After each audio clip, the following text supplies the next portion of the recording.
Your wallet is bleeding out right now, and the scary part is most people have no idea where the wounds even are. We're talking about a slow, silent financial drain that doesn't show up all at once. It shows up in the form of stress, overdraft fees, and that sinking feeling every time you check your bank account. Here's the thing about debt. It's not just a math problem. It's a psychological trap designed to keep you exactly where you are. High interest debt is essentially a subscription service you never signed up for, and every month you pay the minimum balance. You're basically leaving a tip for your credit card company. Think about it this way. If your debt were a fire, minimum payments are just enough water to keep the smoke down, but the house is still burning. The avalanche method, attacking your highest interest rate debt first, is how you actually put the fire out instead of just managing the smoke. Now, before you roll your eyes and say, "I've heard this before," let's talk about what most financial advice conveniently skips over: the behavioral piece.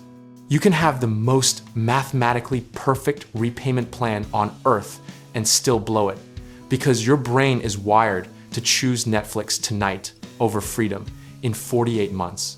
Studies show the average American household carries over $10,000 in credit card debt, and yet simultaneously spends nearly $3,000 a year on subscriptions alone. That's not a budgeting problem. That's an awareness problem.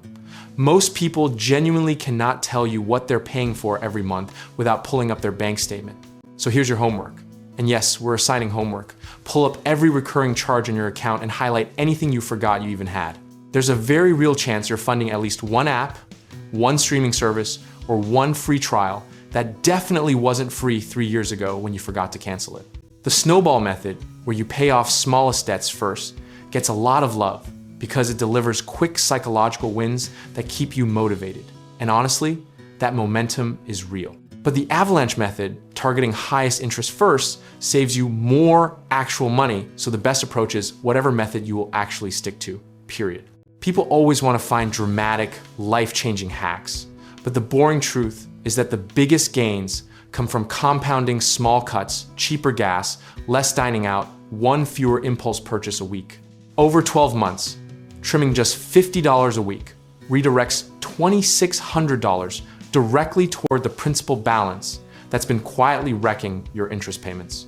Historically, every generation has faced its own version of this same story, whether it was the credit boom of the 1980s or the buy now, pay later explosion of the 2020s. The mechanism is always the same. Debt expands to fill the credit available to you unless you consciously, deliberately push back against it. The misconception that kills most debt payoff journeys is the belief that you need a dramatic income increase before you can make real progress. The math disagrees. Redirecting even a modest amount of found money consistently, month after month, changes the entire trajectory of when you reach zero. Local resources like your city's financial literacy programs, community credit unions, and even regional news segments covering things like insurance rates and gas price trends are wildly underutilized tools. These aren't glamorous, but they're often the difference between someone who navigates a cost of living spike gracefully and someone who quietly adds another $2,000 to their credit card to survive it.